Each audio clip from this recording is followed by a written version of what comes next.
Muy buenas noches, tengan todas y todos ustedes. Estamos en directo desde Entonces, SDP Noticias esta noche con la noticia de último minutos. Esta tarde, el Departamento de Justicia de Estados Unidos, de común acuerdo con la Fiscalía General de la República, con el titular Alejandro Hertz Manero, han determinado que los cargos del general Salvador Cienfuegos serán retirados, y esto con el efecto de que sea juzgado en México. Esto fue anunciado en Estados Unidos y, por supuesto, en México. El canciller Marcelo Ebrard dio una conferencia en donde fue bastante cuidadoso para explicar que esto no significa impunidad, como algunos han sugerido, sino que más bien habla de una relación, una cooperación bilateral entre México y Estados Unidos. Pero para platicar de esto, esta noche vamos a hablar con el doctor Rodrigo Soto Morales, quien es especialista en seguridad nacional. Muy buenas noches, abogado.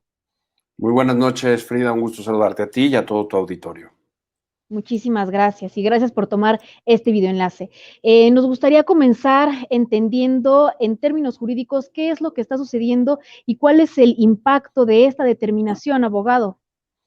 Bueno, en términos jurídicos, como el mismo canciller lo hizo saber, y así como también el comunicado conjunto entre la Fiscalía General de la República y el fiscal general por parte del Departamento de Justicia, pues existe un tratado bilateral, es decir, un convenio internacional entre los dos países donde se acordó la cooperación en el tema de la persecución del crimen y para compartir información. El objeto preciso que se utiliza es compartir información y evidencia, y es con base a ello que se deciden retirar los cargos, se comparte la evidencia y se inicia, sabemos ya desde hace un poco más de una semana, una carpeta de investigación por parte de la Fiscalía General de la República para que se enfrente, al menos a decir del canciller Ebrard, un proceso en México. Se retiran los cargos frente a la jurisdicción estadounidense para que se inicie, de acuerdo al debido proceso, la carpeta de investigación debida en México. Y la razón que se argumenta es por razones de política exterior que de alguna manera tienen más peso, por decirlo de alguna manera, para Estados Unidos, y obviamente se deja entrever que lo que se acuerda no es un pacto de impunidad, sino que se echen a andar los mecanismos de procuración de justicia mexicanos en este caso. Claro, pues la detención del general Salvador Cienfuegos se dio sin algún tipo de aviso previo, sin ningún tipo de comunicación, y la gran pregunta es, de estos cargos por los que se le acusaba en Estados Unidos, ¿cómo es que serán formulados en nuestro país? ¿Cuáles serían en este caso los delitos que son similares a los que se le acusaba en Estados Unidos? ¿Y cuál sería el procedimiento que tendría él llegar acá en calidad de detenido? No lo sabemos todavía, habría que ver precisamente cómo arma en ese sentido la acción penal o cómo pide ante un juez la detención, pero no llega en calidad de detenido. Me parece que el canciller Ebrard fue muy claro de decir, se retiran los cargos, retorna como un ciudadano mexicano a México, y hasta que no haya una orden de presentación o de detención por parte de un juez, no sabríamos en calidad de qué se enfrentaría un proceso. Eso sería una forma de lucubrar anticipada. Yo creo que Claro. lo que hoy se nos dijo al pueblo mexicano de una manera muy concreta a las 5:30 desde la sede de la Cancillería es: el señor regresa a México, el Departamento de Justicia de los Estados Unidos retira los cargos, y la Fiscalía General de la República continuará con la investigación. Son los datos concretos que tenemos. Mientras Claro. no se tenga acceso a la carpeta de investigación, no sabremos qué cargos se le imputan. Sabemos qué cargos se le imputaron en Estados Unidos, pero obviamente deja ver que hay si vemos el panorama completo, Frida, pues hay mucho más que un tema de investigación y procesos penales, sino que hay de alguna manera una negociación previa. Sabemos que se había mandado una solicitud de información de forma oficial del Senado de la República a la Embajada de los Estados Unidos en nuestro país hace 2 semanas. Sabemos que se causó molestia en algunas cúpulas dentro del Instituto Armado, el Ejército Mexicano, y sabemos que fue acusado como ponerlo entre comillas, como malos modales, como bien tú señalabas al principio, ¿no? Por parte del gobierno norteamericano, en la forma de proceder ante una figura y ante lo que representa también institucionalmente Salvador Cienfuegos en este país. Claro, pues una de las lecturas que también se dieron desde el momento en que se generó la detención era el impacto a la SEDEN, el impacto al ejército y por supuesto el impacto a esta disciplina militar que al ser transeccional pues involucraba a más personas que aún se encuentran dentro de sus cargos. ¿Acaso esta negociación podría confirmar estas teorías sobre el impacto a la seguridad nacional, el impacto al ejército que tenía la detención de Salvador Cienfuegos hacia nuestro país? Pues más que una confirmación, si me permites manejarlo de esta manera, da la impresión, porque lo único que tenemos es impresiones, porque el Instituto Armado efectivamente tiene una mística. El Instituto Armado también responde a unos valores y unos principios que les llevan a cumplir ciertos deberes. Y si hay instituciones que han logrado desarrollar el servicio civil de carrera en el ámbito del gobierno o como funcionarios públicos, vamos a llamarlo así, sin duda alguna son los dos institutos armados que tenemos, la Secretaría de la Defensa Nacional y la Secretaría de Marina, en concreto en lo que se refiere a la Armada de México. Tan es así, Frida, que, por ejemplo, para ponerte un ejemplo, ¿cómo ha costado el reclutamiento en la Guardia Nacional? ¿Cómo ha costado que se incorporen de forma voluntaria los jóvenes a hacer carrera en la Guardia Nacional? Lo cual no pasa en los institutos armados. Quien tiene verdadera vocación de servicio a través del servicio de las armas o de los servicios generales, a través de los institutos armados, en este caso el Ejército y la Fuerza Aérea Mexicanas, pues se distinguen de también aquellas personas que por vocación deciden hacer carrera policial. Pero fíjense cómo por vía de los hechos se nota que las personas que están ahorita ejerciendo funciones de Guardia Nacional pues son comisionadas y que es gente que tiene vocación militar. Han salido varias veces reportajes en distintos medios de comunicación al respecto. Entonces, en ese sentido, ¿qué nos revela, cara a tu pregunta? Que efectivamente en las Fuerzas Armadas hay algo más que una alternancia burocrática. En las Fuerzas Armadas hay espíritu de cuerpo. En las Fuerzas Armadas hay una fraternidad que se hace no solo en el proceso de la carrera militar o formativo que se comparte con el compañero, sino frente a los peligros y frente a la lucha que se lleva a cabo junto con el compañero, ¿no? Entonces se desarrolla lazos sociales más allá de un turno de un servicio público, ¿no? Hay algo mucho más profundo y mucho más humano que define la vocación de un soldado. Y en ese sentido, a estos niveles también ha pesado, ¿no?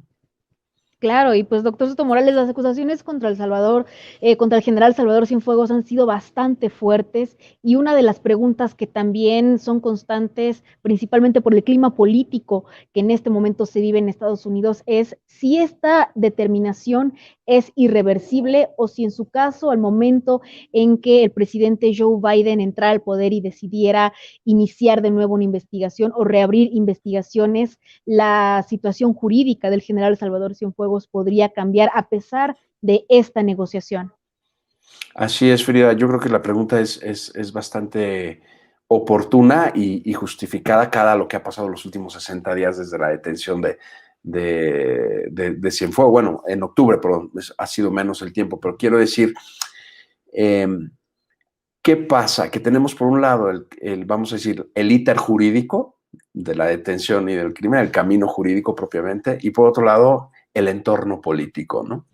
Entonces, tratar de cruzar los puntos o de relacionar los puntos entre uno y otro entorno se antoja a veces como muy atractivo para construir teorías, hipótesis o escenarios futuros, lo cual es hasta cierto punto entendible porque también hasta cierto punto se cruzan los dos caminos, ¿no? El del entorno político y del entorno jurídico.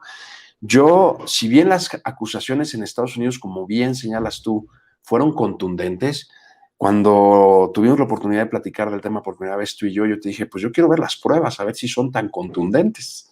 Sabemos perfectamente cuáles son las acusaciones, pero no hemos visto las pruebas. Perdón, Frida, no hemos visto las pruebas contra Genaro García Luna tampoco. No hemos visto las pruebas contra el exgobernador de Chihuahua. No hemos visto las pruebas contundentes contra Emilio Lozoya. Solo hemos sabido de sus declaraciones. Y es ahí donde tiene la Fiscalía General de la República su principal reto. Ni siquiera ha podido armar bien la carpeta de investigación y obtener una orden de detención ni una ficha roja por parte del Interpol en el caso de otros funcionarios acusados por la Fiscalía General de la República recientemente. Entonces, Claro. armar la investigación conforme al marco jurídico mexicano, respetando las disposiciones fundamentales constitucionales del debido proceso y cumpliendo con todos los convenios internacionales en materia de debido proceso y derechos humanos, le ha complicado tremendamente la labor a la Fiscalía General de la República. Entonces, contestando a tu pregunta respecto al camino jurídico, pues hay que ver la contundencia de las pruebas primero para poder definir si realmente las acusaciones son contundentes o no. Y desde el punto de vista del entorno político, está a la vista de todo mundo que el ejército era de alguna manera uno de los alfiles más valiosos del presidente Andrés Manuel López Obrador, y para nada le conviene que ese alfil o ese caballo de batalla en el tablero se le revele o manifieste una clara incomodidad por un maltrato a alguien que ha dejado su vida y que ha formado a muchos de los que ahora están al frente. Claro, pues totalmente, inclusive después de la detención del general Salvador Cienfuegos, varios grupos militares de medio y alto nivel se organizaron tanto para colaborar pues, con los gastos de su defensa como para sus propios, pues sus necesidades familiares. Esto es muy interesante, principalmente pensando en que tal como usted lo dice, pues el debido proceso impide muchas veces que desde los medios de comunicación se tenga acceso a las pruebas, pues hacerlo violaría definitivamente las carpetas de investigación que se están integrando. Pero al momento la determinación quedará en manos de nuestro país.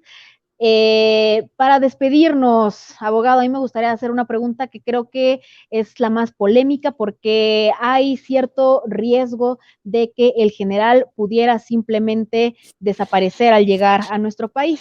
En el caso de que el general Salvador Cienfuegos no pudiera encontrarse presente o no se hiciera presente ante un probable citatorio, ¿qué sucedería?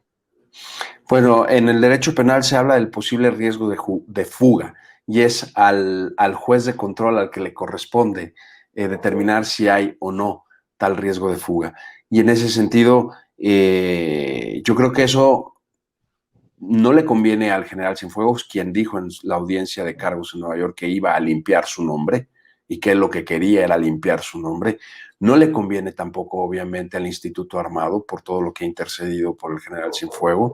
Y no le conviene, creo que yo tampoco, a la Fiscalía de la República, porque eso pues mermaría el impacto, la eficacia y el prestigio de la institución. Yo creo que estos pasos, Frida, no se dan si no hay ya acuerdos y garantías otorgadas, vamos a decirlo, tras bambalinas o previamente, ¿no? Y entonces, en ese sentido, el comunicado que vimos hoy conjunto es producto de semanas de negociaciones donde los detalles muy probablemente ya están previstos hasta en su mínima expresión. Y en ese sentido veo poco probable que suceda. Podría pasar. Yo creo que más bien, en todo caso, podría haber un escenario similar a lo que hemos visto con Emilio Lozoya, ¿no? Que se puede alegar una anemia, una cuestión de salud por la edad, un tema de arresto domiciliario, etcétera, etcétera, ¿no? Y al final, pues, no se ve en el caso de que haya pruebas contundentes que se proceda con la acción penal. Entonces, pero eso son elucubraciones, son hipótesis. Yo creo que es una noticia positiva Claro. lo que vimos hoy. Yo creo que, insisto, y como te lo dije aquella vez que hablamos por primera vez del tema, todo mundo es inocente hasta que se demuestre lo contrario. Y es un hecho que en el caso del general Salvador Cienfuegos no hemos visto la contundencia de las pruebas, ni siquiera en el lado de Estados Unidos. Esperemos a ver si se ven del lado mexicano. Y mientras eso no pase y no haya una sentencia firme de un juez, la Constitución y los valores de justicia que inspiran la Constitución mexicana nos llevan a defender su presunción de inocencia. Totalmente. Pues muchísimas gracias, doctor Rodrigo Soto Morales, por esta plática. Definitivamente vamos a continuar observando lo que sucede en este caso y, por supuesto, a seguir platicando con usted sobre esto, porque además de ser muy impactante lo que ha sucedido en el país, las acusaciones no son nada sencillas, involucran al presidente Enrique Peña Nieto, involucran a la estructura del ejército, son acusaciones en donde el general Salvador Cienfuegos, antes de que le fueran retirados los cargos, tal como se anunció hoy, pues era acusado de tráfico de drogas en la corte de Brooklyn en Estados Unidos, así es que definitivamente esto en México deberá tener algún tipo de consecuencia que al parecer el día de hoy se anunció que será seguido.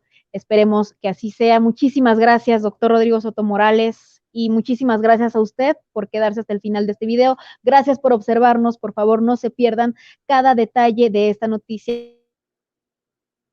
aquí en SDP. Mi nombre es Frida Gómez, nos vemos hasta la próxima y muchísimas gracias a todas y todos. Hasta luego. Buenas noches.